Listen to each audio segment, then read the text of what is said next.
Hi, this is DJ247 and you're watching Joburg Today.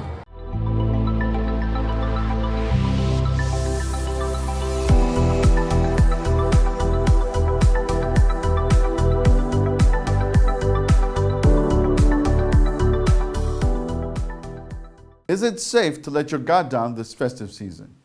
Before you do, we hear from the security expert from Beagle Watch. Andre, the good news from the president is no hard lockdown, well, at least anytime soon.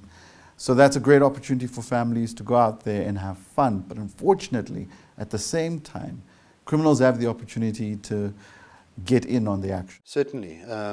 We're going to need to monitor things exceptionally carefully.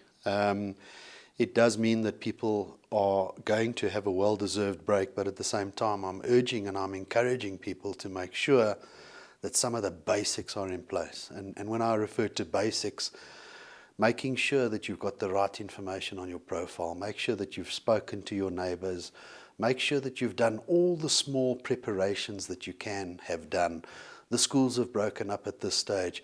Are your children briefed on what to be doing at home while you're ending these last couple of days at work?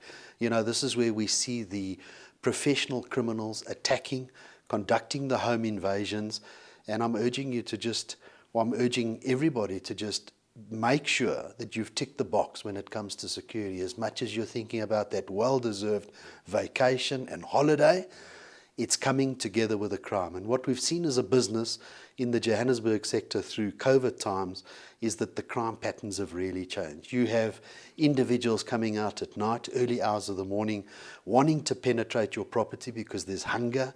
Even your old guarding shoes would go missing. So again, these things need to be taken cognizance of. You really need to make sure that you've tested your alarm system, that you have communicated with your security service provider, and you make use of the provider in this time. These guys are brazen. They don't know if anybody's at home at the time or not at home at the time.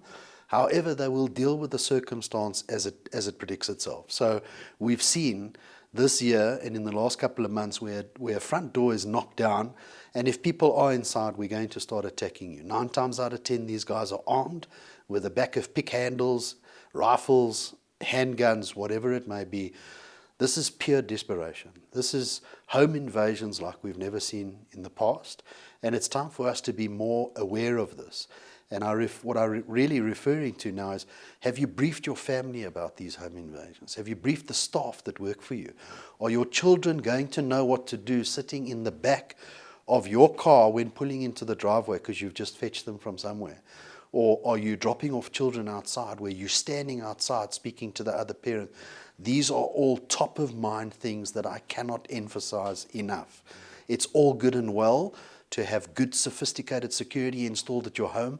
That's not what we need right now. What you need right now is to take the time, sit down, and make sure that you all have a level of security consciousness in your minds and in your family, and you live it every day and talk about it every day. Now, what do you need to look out for in such cases where you're in the neighborhood or you're out and about in the streets, minding your own business?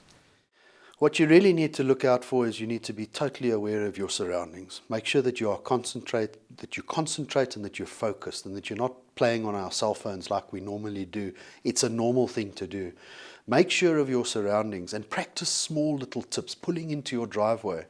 I've, for the last year, been conducting a very interesting chat that I host most Thursday evenings, and I cannot emphasize enough how individuals should not be pulling into their driveway with a car that's either behind you or ahead of you, or you judging the car that because it's a fancy vehicle behind you, you feel it's okay to pull into your driveway. Trust me, these hardened criminals are using very, very fancy vehicles, more fancier than you and I can afford today, and before you rub your eyes out, they are behind you and they are into your property. And again, be that electric fence, be that camera system that you're invested in, it's not going to help you if you are negligent when it comes to open your gate. And we've seen a lot of these follow homes get into the driveway, run up to the car door, and all hell breaks loose. And that's when the home invasion kind of takes place. There's lots of other advice I can give to those. But again, going back to your question, going back to the street, full observations of what you are doing, how you're acting, and how you're behaving. Is it a good idea to confront criminals? In my honest opinion, I would never do that myself. And the reason why I say this is these criminals are armed. They're not trained to use these respective firearms that have either been stolen or acquired elsewhere. And again, any valuable in your home today is fully replaceable. So you are going to get the question, where is the safe? Where is the jewelry? Where is the firearms? As much as you don't want those items to disappear from your possessions, trust me, the quicker you play along and surrender and make no eye contact and show your hands at all time and guide the process through, the quicker it's going to be over. My best advice in this time is to play along because you want this traumatic experience to end. And yes, it's all good and well saying that we can be the Rambos and we can manage to get this guy around. One wrong move and your life is lost. How's Beagle Watch using this information to improve its service offering? We operate a very, very informative newsletter that goes out on a weekly basis to our respective suburbs. We break it down even further that we talk to the actual suburb, because I think if you're a resident of Ferndale, you don't want to necessarily hear what's happening in Melville. So we make it very, very area specific. And I cannot emphasize enough, I know we all got busy busy days during our activities, but take the time to look at these hints, because you've asked me the question, how do we portray this information? We put it in the newsletter. I host live Zooms.